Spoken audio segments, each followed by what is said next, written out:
Suppose that you are loving someone, or you are become used to go someplace, or you are looking to some jobs or some business or some places that they are more useful than other. Always you try to go there, always, no 1 day or 2 days or 3 days.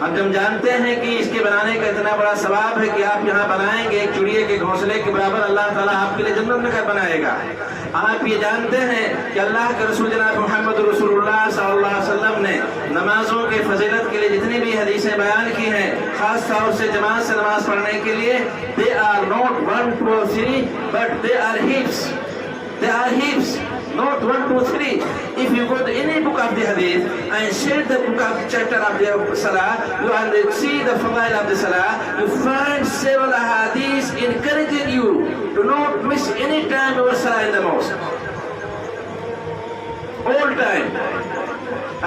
آپ کہیں بھی رہیں آپ اپنے نوکری نہیں مس کرتے جہاں آپ کو پسند ہے, آپ اپنا جاب نہیں مس کرتے, لیکن آپ مؤذن کی اذان سن کر کتنا مؤذن کو ریسپانس کرتے, کتنا مؤذن سے کہتے ٹھیک ہے I am coming to the mosque, I will pray with you, I will stay in the mosque, I will try to get the rewards, full rewards of our salah. How many times you say and how many times you respond to the call of muazzin? How many times you are trying to get the full reward of your salah? It is the question mark. My dear brothers and sisters, آج کل ہم اور آپ اپنے آپ کو اتنا busy کیے ہوئے ہیں کہ ہم سب چیز کے لیے ٹائم نکال لیتے ہیں, لیکن مسجد کے لیے ہم کہتے ہیں بزی ہیں, نماز کے لیے کہتے ہیں بزی ہیں. میرے بھائیوں اور دوستوں, میری ماں اور بہنوں, مجھے تعجب ہوا کل ہمارے دوست ایک آئے ہوئے آسٹریلیا سے کل ملاقات ہوئی, ان کے بیٹے نوجوان لڑکے ہیں, انہوں نے کہا میں یہاں انڈیا آیا تو مجھے بڑا تعجب ہوا, یہاں اذان ہوتی ہے تو لوگ مسجد نہیں جاتے ہیں, بیٹھے بات کرتے رہتے ہیں گھر کے سامنے. دیہات میں میری ملاقات ہوئی, کل کی بات, پرسوں کی بات ہے, جمعہ کی بات ہے. کہا کہ یہاں مجھے تعجب ہوا کہ اذان ہوتی ہے تو لوگ گھروں میں بیٹھے رہتے ہیں. کہاں سے آئے ہیں؟ آسٹریلیا سے. کہاں پلے بڑھے ہیں؟ نان مسلم کنٹریز میں, جہاں آسٹریلیا میں only 2% are Muslim, 2% Muslim, only 200 میں 2 آدمی ہیں آسٹریلیا میں. کہا مجھے تعجب ہوا کہ لوگ اذان ہوتی ہے, لوگ نماز پڑھنے نہیں جاتے, گھر بیٹھے رہتے ہیں, لوگ بات کرتے رہتے ہیں بیٹھ کر کے. ہمارے یہاں سسٹم ہے نیوزی لینڈ, آسٹریلیا, تمام نان مسلم کنٹریز میں کہ اذان ہوگی تو کوئی آدمی گھر نہیں رہے گا. اذان ہوگی, چھوٹا بچہ گھر پر وہ بھی جائے گا مسجد, بڑا آدمی وہ بھی جائے گا مسجد. آپ اللہ کا شکر ادا کرو کہ آپ کے تو مسجد ہے. نیوزی لینڈ وغیرہ میں ہم جس شہر میں رہتے ہیں وہاں کی آبادی تقریباً 125,000 ہے, لیکن ایک مسجد صرف ہے. مسلمان 2,000 ہیں, almost 2,000 Muslims, but there is only 1 mosque. ایک مسجد ہے.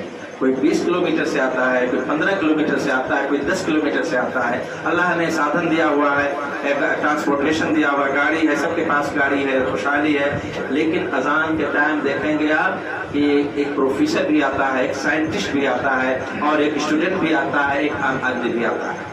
ہمارے یہاں یہ تصور ہے, اذان ہو تو مسجد جاؤ, اذان ہو تو جماعت سے نماز پڑھو, اذان ہو تو سب کاروبار بند کر دو.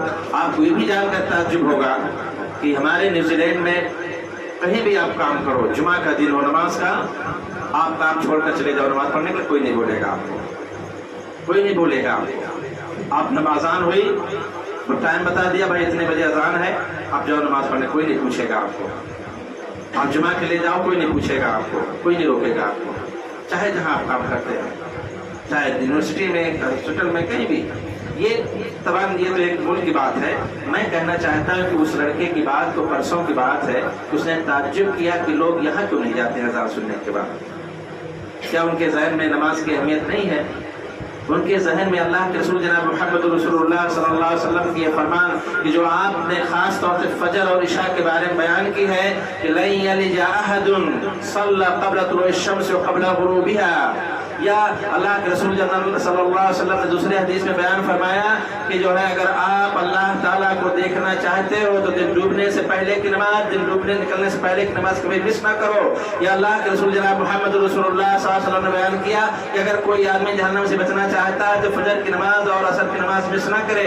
اللہ کے رسول جناب محمد رسول اللہ صلی اللہ علیہ وسلم کا کہنا ہے کہ اگر کوئی آدمی جنت میں جانا چاہتا ہے تو فجر کی نماز مس نہ کرے.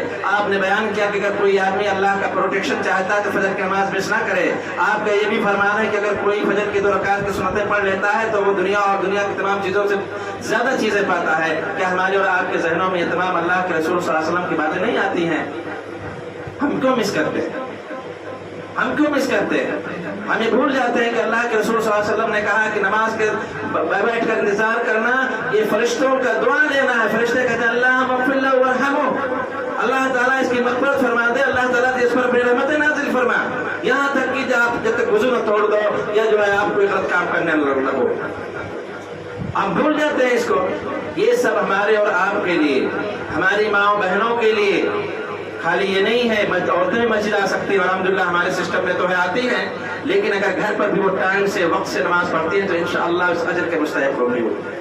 اللہ کے رسول کی حدیث ہے من صلی الفجر فهو فی ذمۃ اللہ، فهو فی ذمۃ اللہ، کہ اگر کوئی آدمی فجر کی نماز پڑھتا ہے یہ وہ اللہ کا پروٹیکشن لے لیتا ہے، اللہ کی حفاظت میں آ جاتا ہے. if anyone want to harm me اللہ سبحانہ وتعالی پنش him. اگر کوئی آدمی فجر کی نماز پڑھنے والے کو تکلیف پہنچانے کی کوشش کرتا ہے تو اللہ تعالیٰ اس کو عذاب میں مبتلا کرے گا. کیوں؟ اس لیے کہ اس نے اللہ کی پروٹیکشن لے لی ہے فجر کی نماز پڑھ کر کے، اور ہم اور آپ پروٹیکشن لینے کے بجائے فجر کی نماز سے سوئے رہتے ہیں. فجر کی نماز سے سوئے رہتے. آپ بتاؤ، میں خود ایک واقعہ بتا دوں آپ کو جو ہمارے ساتھ ہوا. بہت سارے لوگ جمعہ کے دن امام صاحب سے کہیں گے خطبہ تھوڑا سا دینا، چھوٹا سا دینا خطبہ، 5 منٹ 10 منٹ کا خطبہ، مجھ کو بہت جلدی ہے. ہر جگہ دنیا میں لوگ، ہمارے یہاں بھی ایسے لوگ ہیں، لیکن ہمارے یہاں تو ٹائم فکس ہے، اتنے سے اتنے بجے تک جمعہ کی اذان کے بعد خطبہ چلے گا. ایک آدمی نے کہا کہ مولانا صاحب خطبہ چھوٹا دینا اور نماز چھوٹی پڑھانا مجھے بہت ضرورت ہے، میں جاؤں گا. بات بھی ٹھیک ہے بھائی، کوئی بات نہیں ہے. وہ آدمی خطبہ ختم ہوا، نماز ختم ہوئی، نکلا اور ہم لوگ سب جو ذکر اذکار کر کے نکلے جب تک مسجد کے دروازے پر کھڑا بات کرتا رہا. اور کیا کہا تھا اس نے کہ نماز چھوٹی پڑھانا، خطبہ چھوٹا دینا، مجھے کہیں جانا ہے. یہ آدمی کی ضرورت ہے کہ خطبہ سننا نہیں چاہتا. آپ جانتے مسجدوں سے کون بھاگتا ہے، خطبوں سے کون بھاگتا ہے؟ اللہ کے رسول صلی اللہ علیہ وسلم نہیں. حضرت ابن عباس کی ایک مثال ہے، ایک مومن کی مثال مچھلی کی طرح ہے. مچھلی تو کھاتے ہیں آپ سب کو ماشاءاللہ. مچھلی کی طرح ہے. مچھلی پانی میں کیسے رہتی ہے، پانی سے باہر کیسے رہتی ہے؟ مچھلی کا اصل گھر کہاں ہے؟ پانی میں نا. پانی میں مچھلی رہتی ہے بہت comfortable, relax, no any fear of anyone. کچھ نہیں اس کو پرواہ ہے، آرام سے تیرتی ہے، یہاں سے وہاں جاتی ہے، مست رہتی ہے. اور باہر نکال دو تب مچھلی مر جائے گی نا.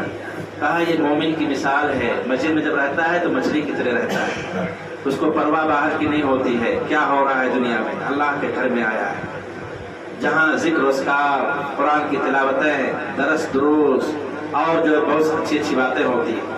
اور باہر مچھلی جیسے مر جاتی ہے ویسے مومن کے لیے باہر کی دنیا. یہ ابن کثیر رحمۃ اللہ علیہ نے تفسیر میں کثیر میں ابن عباس رضی اللہ تعالیٰ عنہ کے قول سے نقل کیا. ایک مومن کی مثال مسجد میں مچھلی کی طرح ہے. ہماری مثال کیا، کتنے دیر مسجد میں بیٹھ سکتے ہیں؟ ماشاءاللہ آپ تو 1-2 گھنٹے سے یہاں اثر سے پروگرام چل رہا، آپ نے اللہ تعالیٰ آپ سب کو اجر دے. اور آپ پیسے نہیں بیٹھے ہو یہاں، آپ کا ذکر اللہ تعالیٰ کرتے ہوں گے اپنے یہاں. ذکرہم اللہ فی من عندہ، اللہ کے رسول کی حدیث ہے.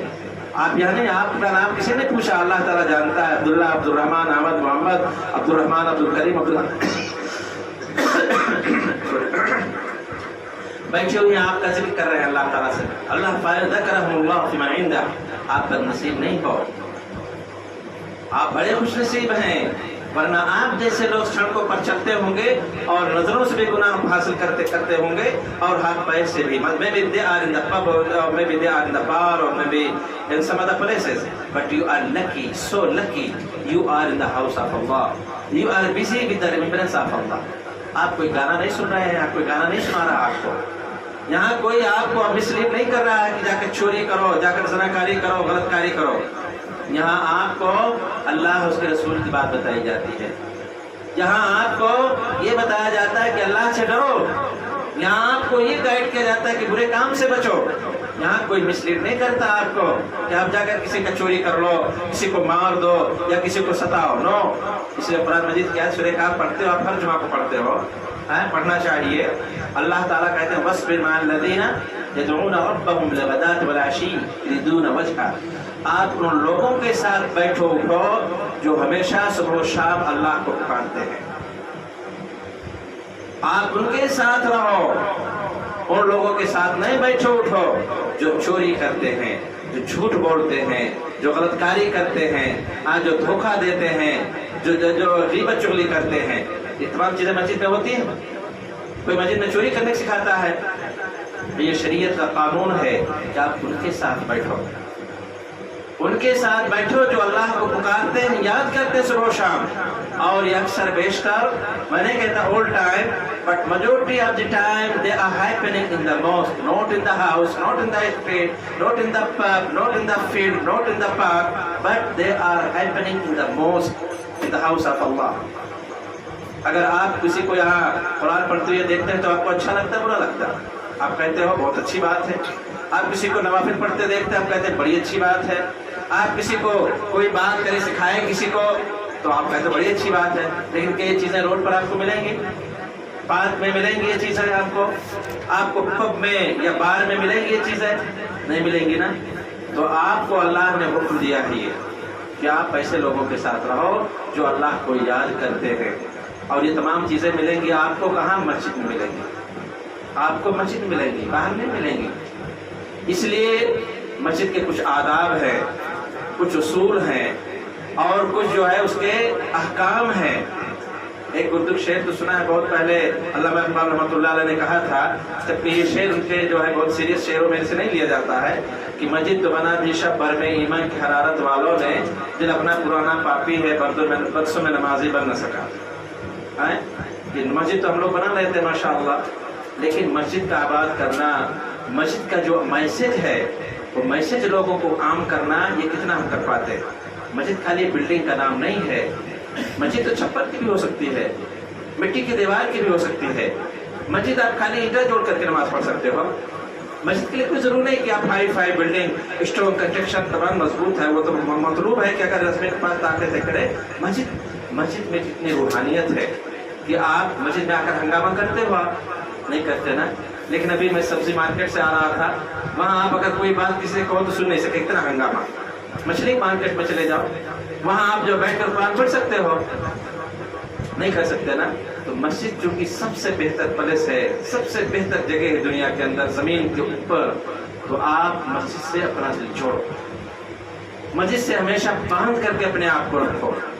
پھر دیکھو مسجد سے کیا فائدے نکلتے ہیں. آج کل ہم نے مسجد کے لیے خالی کہیں کہ مسجد خالی نماز کے لیے کھلتی ہیں، درس کا اہتمام ماشاء اللہ آپ نے جزاکم اللہ خیر وبارک اللہ فیکم، میں اللہ ریوارڈ یو. اور جو ہے کبھی کبھار جمعہ کی نماز جو بچوں کو ہو سکتا ہے پڑھاتے ہو آپ، مسجد کا اس سے بڑا مقام، اس سے بڑا مرتبہ، بڑا میسج اس سے. آپ بتاؤ ابو ہریرہ کس اسکول کے پڑھے ہوئے تھے؟ کون سے یونیورسٹی کالج سے فارغ تھے؟ اس زمانے میں جامعہ سلفیہ بھی نہیں تھا، دارالعلوم دیوبند بھی نہیں تھا، دارالعلوم ندوہ بھی نہیں تھا. کہاں سے فارغ تھے؟ ابو بکر عمر کہاں سے فارغ تھے؟ کون مدرس تھے ان کے؟ سب مسجد نبوی سے، اللہ کے رسول جناب محمد رسول اللہ صلی اللہ علیہ وسلم سے زیر تربیت اور انہوں نے سیکھی تھی. آج ہم کوئی مسجد آتے ہیں، مسجد کا ایک ایم رکھو، مسجد کا ایک ایم رکھو، گول رکھو ایک مسجد کا، کہ ہمارا گول کیا ہے مسجد کا. اور اس گول کو حاصل کرنے کے لیے سال کے آخر میں آپ میٹنگ کرو کہ ہم نے شروع سال میں جو مسجد کا گول رکھا تھا، جو مقصد ایک متعین کیا تھا سب نے مل کر کے، وہ ہم نے حاصل کیا ہے کہ نہیں حاصل کیا. اگر نہیں حاصل کیا ہے تو آپ مسجد کا میسج اوروں تک نہیں عام کر سکتے. میں ایک مثال دیتا ہوں، آپ سمجھیں اس کو. آپ اسکول کو بچوں کو بھیجتے ہو، بچوں کو اسکول میں بھیجتے ہو، سب کوئی پیرنٹس ڈے ہوتا ہے اسکول میں نہیں ہوتا ہے؟ ہوتا نا، سب کوئی جاتے ہو اپنے بچوں کی کارکردگی دیکھنے کے لیے. بچے نے شروع سال میں یہاں بلاتے نہیں بلاتے ٹیچر لوگ، شروع سال میں میڈیا میں اور 3 مرتبہ، ہمارے یہاں پیرنٹس ڈے 3 مرتبہ ہوتا ہے نیوزی لینڈ میں. شروع سال میں وہ بلاتے ہیں آپ کو، آپ کے بچے کی فائل دیں گے اور کہیں گے آپ اپنے بچے سے کیا چاہتے ہیں کسی کے سال کے اندر، نمریسی یا لٹریسی. ہمارے یہاں 2 چیزوں پہ بہت فوکس ہے، نمریسی اور لٹریسی، یعنی میتھ اور انگلش، بہت فوکس اس پہ. آپ بتاؤ، وہ پوچھیں گے آپ ایز اے پیرنٹس، مادر اینڈ فادر، آپ کی ذمہ داری، آپ بتاؤ کہ آپ کا بچہ کیا سیکھے گا. وہ لکھتے ہیں اس پر، ٹھیک، لکھتے ہیں. لکھنے کے بعد اسی پر وہ کام کریں گے سال بھر. اگر آپ نے کہا کہ میں چاہتا ہوں میرا بچہ کلاس 4 میں ہے اور 12 تک پڑھنا جان جائے اور انگلش لکھنا جان جائے، بولنا سیکھ جائے، اور جو ہے جو کچھ بھی آپ کرو، اس سال کے آخر میں آپ کو رزلٹ دیں گے کہ آپ کا بچہ 12 تک پڑھا کے یاد کر لیا کہ نہیں یاد کیا، کتنا یاد کیا، کہاں مس کرتا ہے، انگلش کہاں تک پڑھا، کیسے، سب کچھ پورا ڈیٹیل ہے۔ اور پھر آپ دیکھیں گے آپ ٹیسٹ میں کہ بیٹا اسی کے حساب سے وہ رزلٹ آئے گا اس کا جو وہ رپورٹ بنائیں گے۔ یہ کہنے کا مطلب یہ ہے کہ آپ ہر مسجد کا، ہمارے یہاں نیوزی لینڈ میں ہر مسجدوں کا ایک ایم ہوتا ہے کہ ہم سال میں کتنا پروگرام کریں گے، سال میں ہماری کتنی ایکٹیویٹی ہو، کتنا قرآن بانٹیں گے، غیر مسلموں کو دیں گے، سال میں کتنے لوگوں کو ہم باہر سے بلائیں گے، سال میں ہم جو ہے کتنی بار فیملی گیدرنگ کریں گے۔ فیملی گیدرنگ سمجھتے ہیں آپ نا؟ ہم لوگ یہاں خالی آدمی آ جاتے ہیں، عورتوں کو بھول جاتے ہیں۔ عورتوں بچوں کو، جیسے بچے ہیں بہت سارے مسجدوں میں، ان کو پیچھے ڈھکیل دیتے ہیں، جاؤ جاؤ وہاں جاؤ کھڑے ہو۔ یہ شریعت کے خلاف، قانون کے خلاف ہے۔ ان سب کو انوالو کرو۔ یہ ہمارے بچے ننھے منھے آج بچے ہیں، کل ہمارے فیوچر جنریشن ہے، یہ مسجد رول کریں گے، یہ لیڈ کریں گے قوم کو۔ ان کو نیگلیکٹ نہ کرو، ان کو نیچا نہ کہو، ان بچوں کو ان کی ہمت افزائی کرو، ان کو آگے بڑھاؤ، ان کو ڈیوٹی دو کرنے کے لیے، ان کو انوالو کرو بچوں کو۔ ہمارے یہاں بچوں کو نہیں ڈھکیلا جاتا۔ اللہ کا شکر ہے کہ ہمارے حدیثوں میں بچوں کو نہیں ڈھکیلا جاتا، ورنہ میں نے دیکھا اپنے آنکھوں سے بچوں کو پیچھے بالکل اخیر میں کھڑا کرتے ہیں، بچے کھیلنا شروع کر دیتے ہیں، ڈھکیلنا شروع کر دیتے ہیں۔ یہ تو بچوں کی بات ہے۔ Family gathering is very important for any community. آپ فیملی گیدرنگ کرو مسجدوں میں، عورتوں کو بلاؤ، بچوں کو بلاؤ، اور ان کے ساتھ بیٹھ کر بات کرو۔ آپ عورتوں کی کمیٹی بناؤ مسجدوں میں، عورتوں کو دو رولنگ پاور، وہ بھی عورتوں کو رول کرے۔ وہ آپ نہیں عورتوں کی ضرورت سمجھ سکتے ہو، آپ عورتوں کی ضرورت نہیں سمجھ سکتے۔ آپ جاتے ہیں عورتوں کے ٹوائلٹ میں صاف کرنے کے لیے، آپ دیکھنے جاتے ہو کہ عورتوں کی چیز کی ضرورت ہے۔ تو یہ سب چیزیں مسجد کا ایک گول رکھو، اور مسجد پھر دیکھو کیسے فنکشن کرتی ہے، کیسے ایکٹیو ہوتی ہے مسجد۔ میں بتاؤں، ہمارے اپنے مسجد سے ہم لوگ ہر مہینے 176 قرآن 175 قرآن غیر مسلموں کو دیتے ہیں، بھیجتے ہیں ان کو ڈاک سے۔ تقریباً ایک قرآن بھیجنے میں $10 لگتا ہے، اور 176 ایوریج میں بتا رہا ہوں، ایوریج سے مہینے میں 200 بھی ہو جاتا۔ وہ خود مانگتے ہیں ہم سے کہ ہم کو قرآن چاہیے، ہم کو انگلش قرآن چاہیے۔